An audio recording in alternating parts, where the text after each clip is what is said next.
What is up guys, Andy Forrest Runner here, back with a race vlog. Yes, the first race vlog since March 2020. I mean, we've had a couple of time trial race vlogs, but this is the first race back since the whole COVID-19 thing. And today's the day of the Severn Bridge 10K. I am super excited, albeit absolutely sleep deprived. It transpires that the reason my son is not sleeping at the moment is due to the fact that his first tooth popped through yesterday. We saw the top of his first tooth, which is super cute, but super inconvenient to happen on race week. So I'm hanging out on my backside a little bit today in terms of tiredness, but hoping these things are going to pick us up. The Saucony ENDORPHIN Pros, we're going to be giving those a blast out on the bridge today. Weather is absolutely perfect. It can be 13, 14 degrees. Minimal wind here. What it's like on the bridge, I don't know yet. But we're going to get rig along because we need to get over the other side of the bridge before it closes. So let's go.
We're about to start the stank start.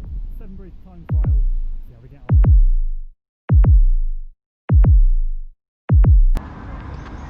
Go!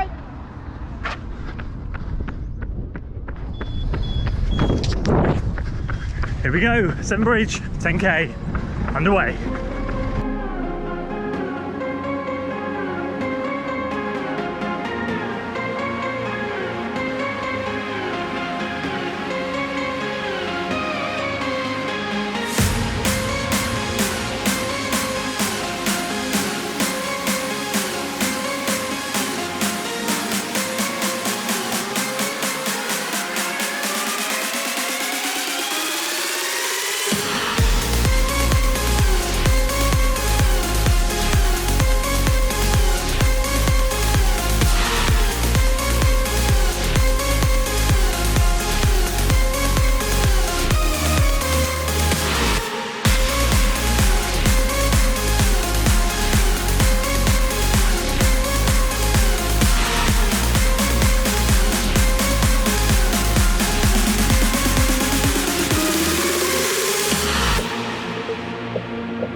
So there we go, Severn Bridge 10K done and dusted. A new PB, it's official, 34:41 over the flipping moon. Splits and everything on screen. It was brilliant, but I have to say there's a couple of things I want to talk about. We'll go through a quick race recap. Before we do, massive congratulations to Lee, who went sub 34. He ran 33:57. We'll talk about that very shortly, but massive congratulations to Lee. And to everyone that I've met after the race, before the race, shook my hand, said hi.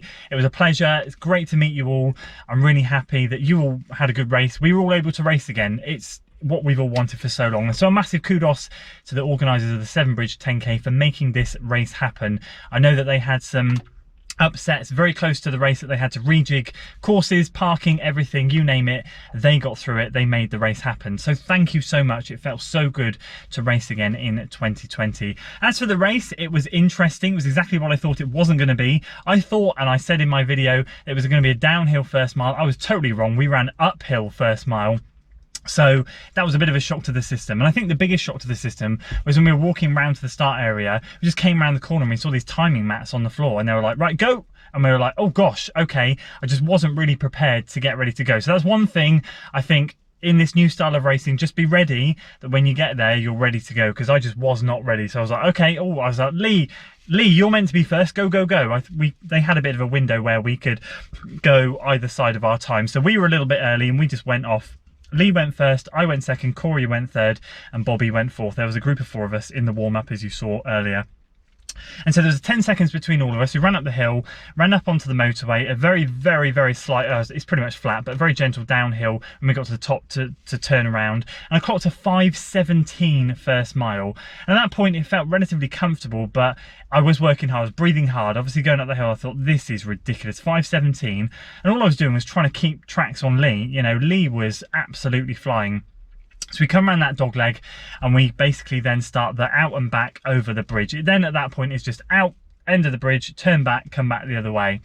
And as I was going up the hill, that second mile, I ran a 5:52, and I was like, I said to myself, and I said to the guys before we started the race, I said, actually mile 2 is where you've just got to not worry what you run, because that is up and over the hill. And I think I said that in a previous video. You do not worry about what you're going to run because it's uphill. So I ran a 5:52 and I was like, I've run a 5:17 and a 5:52. But I didn't care. I didn't care because I knew that that was fine. I had to get that uphill out of the way and then we would be done and dusted. We could cruise down over the other side. Which is exactly what happened. Got to the top, 5:22 down the other side. So I was like, this is perfect. This is the game plan. I think I came through the 5k split in around 17:10-ish or 17:11. So I thought, this is perfect. This is sub 35 right here. All I've now got to do is get to the end of the bridge, turn around, come back, put a last graft in up and over the hill, and then we are cruising downhill to the finish, which is great. So that's exactly what we did. Turned around, came back, by which point I was really flagging. Tiredness was kicking in. Lee was well over double the distance ahead of me now. I was just trying to keep up with him, and that was my biggest thing. It was really grateful to have someone that I could focus on, but he was making it hard work. So I went back over 5:37 on the 4th mile. I thought, perfect.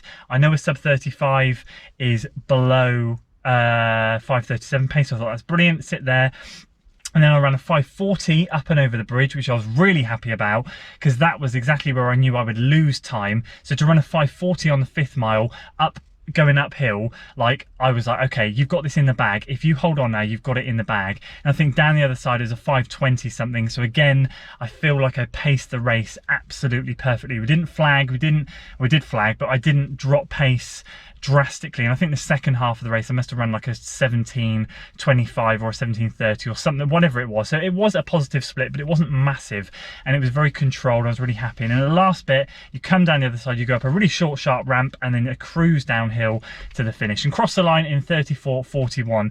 Absolutely over the moon to get that old PB of 36:01 off my back. And I also kind of feel like I know I can do better if I get some good sleep and good rest and the baby's a bit older. Hopefully, I know I'm in good shape. I can hopefully get closer to what Lee ran today, which was a phenomenal 33:57. You guys know Lee, he's in all the videos, he's in the Taper Week videos, so make sure you show him some love and support. Drop a comment below congratulating him, because I never watched the video, and yeah, he absolutely flew, and he deserved that beyond any one of us out there.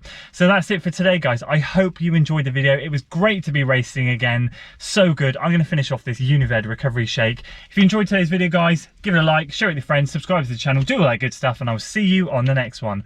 Until then.